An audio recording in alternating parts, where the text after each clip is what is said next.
నమస్కారం గురుగారు. గురుగారు ఎక్కడ చూసినా యూట్యూబ్‌లో, ఫేస్‌బుక్‌లో, ఇన్‌స్టాలో అదృష్టరత్నం గురించే కనబడుతుంది. పెద్ద పెద్ద బిజినెస్ మ్యాన్స్, బిల్డర్స్, రాజకీయ నాయకులు అందరూ కూడా అదృష్టరత్నం గురించే చెప్పుకుంటున్నారు. ఎక్కడ చూసినా ఫోన్‌లో మీ వాల్‌పేపరే కనబడుతుంది. అదృష్టరత్నం వేసుకోవడం వల్ల సామాన్యులు కూడా వందల కోట్లకి అధిపతులవుతున్నారు. వాళ్ళ అష్టైశ్వర్యాలను చూస్తే ఆశ్చర్యం వేస్తుంది. దీని గురించి చెప్పండి. అదృష్టరత్నం అనేది మహాద్భుతం అమ్మ. 2 రోజుల క్రితం ఎర్లీ మార్నింగ్ 4 గంటలకే ఒక అతను వచ్చున్నాడు. ఆయన సూట్ వేసుకున్నాడు. నా మెట్ల మీద ఎదురుగుండా కూర్చున్నాడు.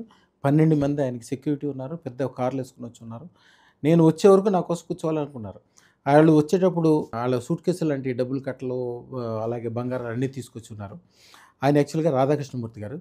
ఆయనది వీడియో కూడా మీకు పెడతాను. యాక్చువల్గా ఆయనకి మా అదృష్టరత్నం మా దేవాలయానికి లాస్ట్ ఇయర్ అతను నా దగ్గరికి వచ్చినప్పుడు అతి పేదవాడు అంటే ఎలాంటి పేద అంటే వాళ్ళ ఇంట్లో అప్పులోళ్ళ కోసం అని చెప్పి ఇంట్లోకి వెళ్లకుండా బయట తిరుగుతూ ఓన్లీ అర్ధరాత్రి మాత్రం ఇంటికి వెళ్ళేవాడు.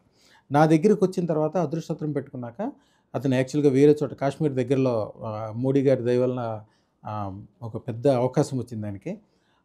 ఇప్పుడు ఎలా ఉన్నాయంటే మా అదృష్టలక్ష్మి దేవాలయానికి వాళ్ళ వైపు నుంచి 5 కిలోలు బంగారం ఇస్తాను, 1,16,00,000 చెక్ కూడా ఇచ్చాడు. అది మీకు నేను చూపిస్తాను చూడండి. 1,16,00,000 చెక్ ఇవ్వటము, బంగారం బిస్కెట్లు ఇవ్వటము, ఆయన ఎంత సంతోషంతో, వాళ్ళందరూ కూడా ఎంత సంతోషంతో ఉన్నారంటే ఒక అద్భుతాలు జరుగుతాయి అదృష్టరత్నం పెట్టుకున్నాక. అవన్నీ కూడా మీకు వివరంగా చూపిస్తాను, జాగ్రత్తగా చూడండి. టెస్టిమోనియల్స్ కూడా చూడండి. లక్షల కోట్లు సంపాదించిన వాళ్ళు జీరో నుంచి హీరోలు అయిన వాళ్ళందరూ మీకు ఇప్పుడు కనిపిస్తారు. శుభం బియాత్.